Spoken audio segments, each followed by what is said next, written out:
Այս բնակարանը այն բնակարանն է, որ կարող եք ուղղակի ձեր անձնական իրերը վերցնել ու գալ բնակվելու։ Նա դիզայներական լուծումներին նայեք։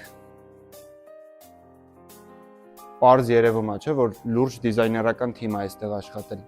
Ընտրված տեխնիկայի բրենդների մասին չեմ ուզում խոսել, որովհետև այս տանը ցածրակարգ ոչ մի բան չկա։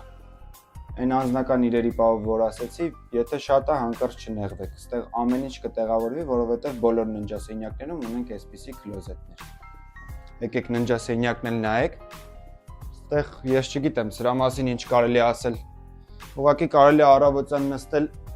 այս ֆրանսիական պատշգամբի դեմը, աչքերդ փակես ու պատկերացնես, որ Փարիզում ես։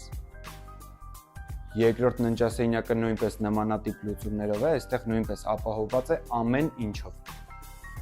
Այս կանաչ զանգվածով լուծումները այնքան շատ է, որ քեզ թվում է անդադ մաքրոց է շնչելու այս տանը։